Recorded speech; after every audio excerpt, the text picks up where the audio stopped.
रजीम बिस्मिल्लाहिर्रहमानिर्रहीम। दोस्तों साथियों अस्सलाम वालेकुम। उम्मीद है कि सब दोस्त मेरे अपने घरों में अपने बच्चों के साथ सेहतमंद ज़िंदगी गुजार रहे होंगे। आप लोगों की मेरी खिदमत में आपको पता है कि मैं एक मौइज़ात की और इमाम मसूम अलैहिस्सलाम और अंबिया अलैहिस्सलाम की ज़िंदगी पे जो उनके लाइफ में गुजरे हैं वाक़यात पेश करता रहता हूँ। तो आज मेरा दिल कर रहा है कि आज आपको चौथे इमाम इमाम ज़ैनुल आबिदीन अलैहिस्सलाम का एक वाक़या बताऊँ। इमाम ज़ैनुल आबिदीन अलैहिस्सलाम ज़ाहिरी तौर पे कैद में शाम में, और इमाम मोहम्मद बाक़र अलैहिस्सलाम उनके बेटे थे, वो भी कैद में, दोनों ज़ंजीरों में जकड़े हुए हैं। इनका एक तरीका होता था कि सरकार जो है, क्योंकि जिस कैद खाने में थे और जिसमें वो बीबियाँ और ये इमाम कैद में थे, जो कैद खाना था वो बहुत छोटा था, क्योंकि बच्चे भी थे, औरतें भी थीं, तो आपको जगह नहीं मिलती थी, तो इसलिए आप जो है दरवाजे के बाहर बैठते थे। और दूसरा, आपको बीमारी के भी आपको पता है बहुत ज़्यादा बीमार थे किबला सरकार, बीमार और क्या बीमार थे, गैरत के बीमार थे, वो गैरत का खालिक इमाम है। तो आपको उधर रास्ते से बाजार से जो लोग आते जाते थे, जब आपके चेहरे मुबारक को देखते थे, तो जो बीमार लोग होते थे वो शिफायाब हो जाते थे। तो ये पूरी शाम में बात फैल गई कि एक कैदी यानी गिरोह आया हुआ है, और ज़ाहिरी तौर पे तो यज़ीद मलों ने तो यही यानी प्रोपेगेंडा किया हुआ था ना कि एक बागी गिरोह है जो मेरी हुकूमत को नहीं मान रहा, और इसलिए हमने उनके साथ जंग की है, उनके मर्दों को मारा है, उनकी औरतों को हम कैद करके आए हैं। क्योंकि उन्होंने असली बात नहीं बताई थी कि हमने रसूल के बेटे को कैद किया है, रसूल के बेटे को मारा है, रसूल की बेटियाँ कैद करके आए हैं, ये बात नहीं थी।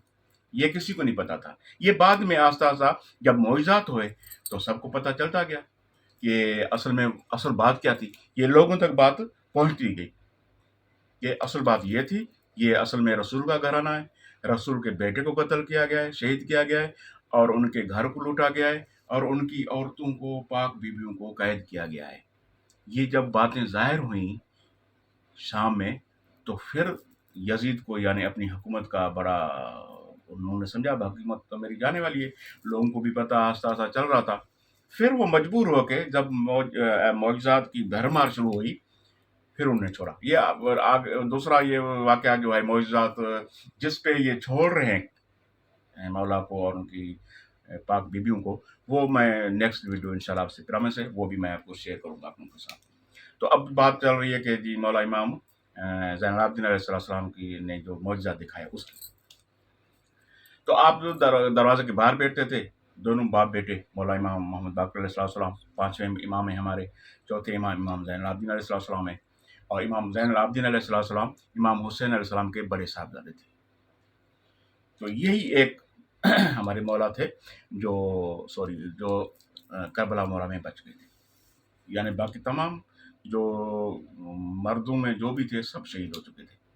बाकी औरतें बची थी, और बच्चियाँ थी, और बच्चे थे छोटे। बाकी आपको पता है 6 माह के शहज़ादे अली असग़र अलैहिस्सलाम तक शहीद कर दिए गए थे। तो लेडीज़ बच्चियाँ थी छोटी-छोटी, और बीबियाँ थी, और इमाम ज़ैनुल आबिदीन अलैहिस्सलाम जो बीमार करबला जिसको हम बोलते हैं, वो थे, और उनके बेटे थे छोटे, वो भी ज़ाहिर उसकी उम्र 2-3 साल तक है। तो ये बात वहाँ शाम में फैल गई कि जी एक कैदी है, वो बाहर बैठता है, और बड़ा उसमें उसके चेहरे में एक ऐसी कशिश है, उसको जो भी आदमी देखता है बीमार या उनसे दुआ कराता है, तो वो शिफायाब उनको मिल जाती है, यानी सेहतमंद हो जाता है। भले कौन-सी भी बीमारी हो, पुरानी बीमारी हो। तो ये बात पकड़ दी, बहुत सारे शहरों में यानी पूरे शहर में फैल गई। तो वहाँ पे एक औरत रहती थी, उसका बेटा भी बीमार था, शदीद बीमार था, काफ़ी अरसे से बीमार था। उसने भी सोचा क्यों ना अपना मैं भी जाऊँ अपने बेटे के लिए दुआ कराऊँ। कोई अल्लाह मियाँ उनके सदके मेरे बेटे को भी सेहतमंद ज़िंदगी दे, शिफ़ा दे। तो वो औरत आ रही थी, रास्ते में थी, अभी मौला के करीब यानी पहुँचने वाली थी। तो पीछे से एक बच्चा भागता आया। उन्होंने उस औरत को बुलाया कि जी आप रुकें औरत, आपका जो आप जिस मकसद के लिए जा रही हैं, वो आपका बेटा फ़ौत हो गया। तो औरत बहुत रोई, بہت زیادہ روئی، رو رو کے اس کا حال بہت خراب ہو گیا۔ انہوں نے کہا میں تو ابھی پہنچنے والی تھی، اگر میں وہاں تک پہنچ جاتی، ابھی سامنے میرے بیٹھے ہیں وہ شخص، میں ان تک یہ ریکویسٹ کر دیتی تو شاید میرا بیٹا بچ جاتا، اور بس میرے نصیب میں نہیں تھا، اس لیے میرا بیٹا مجھے چھوڑ کے چلا گیا۔ تو امام مظلوم ظاہر ہے وقت کا امام تھا، وہ غیب کے علم جانتے ہیں، اللہ میاں ان کو علم دے کے بھیجتا ہے۔ جب یہ عورت کا چیخنا رونا بہت انہوں نے دیکھا تو اس نے اس کو بلوایا کہ جی آپ ادھر آئیں، عورت کو بولا، وہ آئی کہ آپ کیوں رو رہی ہیں، کیا مسئلہ ہے؟ کہ قیدی میں آپ کو ابھی زحمت کیا دوں، میں جس مقصد کے لیے آ رہی تھی وہ میرا مقصد تو راستے میں ہی پورا ہو گیا، یعنی ختم ہو گیا، میری آس ختم ہو گئی۔ تو مولا نے پوچھا کیا مسئلہ کیا ہے؟ انہوں نے بتایا کہ جی میرا بیٹا ہے اور کافی عرصے سے بیمار تھا، ایک ہی بیٹا تھا نوجوان، اور وہ ابھی میں راستے میں تھی تو مجھے پیچھے سے کسی آدمی نے بتایا کہ جس بچے کے لیے آپ جا رہی ہیں دعا مانگانے کے لیے، تو وہ تو آپ کا فوت ہو گیا ہے، تو میں اس لیے رو رہی ہوں کہ میں آپ تک اگر پہنچ جاتی شاید آپ کی دعا سے اللہ میاں مجھے بھی شفا دیتا۔ تو امام نے فرمایا کہ آپ گھبرائیں نہیں، آپ میرے تک پہنچ گئی ہیں نا، آپ کو میں بیٹا زندہ کر دیتا ہوں۔ تو عورت بڑا پریشان ہوئی، اس نے کہ مولا آپ کون ہیں، کیا ہیں؟ ان کے ہمیں چھوڑیں، ہم کیا آپ کو بتائیں، بس ہم مدینے کے سید ہیں، اور باقی میں آپ کو بیٹا زندہ کر دیتا ہوں، مجھے لے چلے۔ تو ان کو اجازت نہیں ملی لینے کے لیے باہر، کیونکہ قیدی تھے۔ تو عورت کو اس نے مولا نے فرمایا کہ آپ جائیں، آپ جائیں بس۔ مولا نے دعا کے ہاتھ اٹھائے اور پھر ان کو بولا کہ آپ جائیں، آپ کا بیٹا زندہ ہے۔ عورت بڑا خوش ہو گئی۔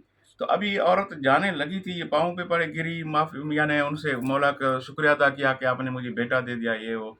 تو پیچھے سے پھر اور بندہ بھاگتا آیا کہ بھائی آپ کا بیٹا جو مر گیا تھا وہ زندہ ہو گیا ہے۔ تو عورت کو اور یقین ہو گیا، تو اور مولا کا شکریہ ادا کیا۔ بہرحال عورت جلدی میں گھر پلٹی، دیکھتی ہے تو اس کا بیٹا بڑا خوشحال بیٹھا ہے چارپائی پہ، بڑا اچھے طریقے سے۔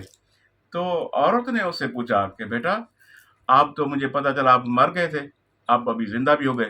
کہ ہاں امی جان یہ بات صحیح ہے، میں مر ہی گیا تھا، اور جب میں 7ویں آسمان پر پہنچا تھا، مجھے ملک الموت لے کے جا رہا تھا، تو وہاں پہ ایک شخص آیا، نورانی چہرہ تھا، امی جان اس کو ظاہری ان کو جو ہے نا، میں نے دیکھا کہ زنجیروں میں جکڑا ہوا تھا، یعنی قیدی کی حالت میں تھا، اور اس نے جیسے ہی اس کو اس ملک نے دیکھا، ملک الموت نے، جناب اسرائیل علیہ السلام نے، تو فوراً اس کے پاؤں پہ گر گیا، اور اس کو پھر اس شخص نے جو قیدی تھا جس کو زنجیر پہنے ہوئے تھے، اس نے اس ملک کو بولا کہ جی آپ جائیں، اس کے 30 سال میں نے عمر جو ہے اللہ میاں سے بڑھوائی ہے، اور اس کو آپ وہاں اس کو گھر پہ چھوڑ کے آئے۔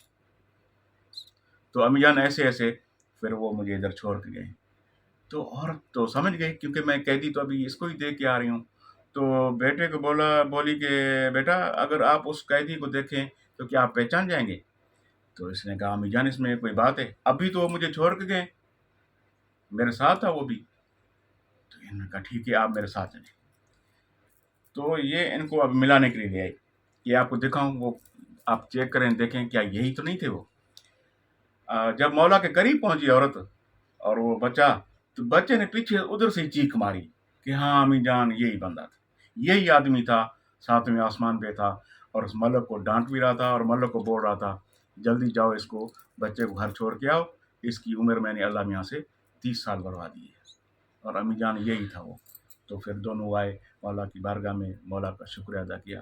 تو یہ ذاتیں جو ہیں مقدس ذاتیں، یہ اللہ میاں کی نمائندہ ہوتی ہیں، اور ان کی مرضی کے بغیر یہ کوئی کام نہیں کرتے، ان کی مرضی سے چلتے ہیں۔ یہ ظاہری طور پہ یہ سارا جو سلسلہ ہوتا ہے، یہ بھی اللہ میاں کا ان کے سامنے ایک راز ہوتا ہے۔ مجھے امید ہے کہ آپ کو یہ ویڈیو پسند آئے گی، اور اپنے اس چینل کا خیال رکھیے گا۔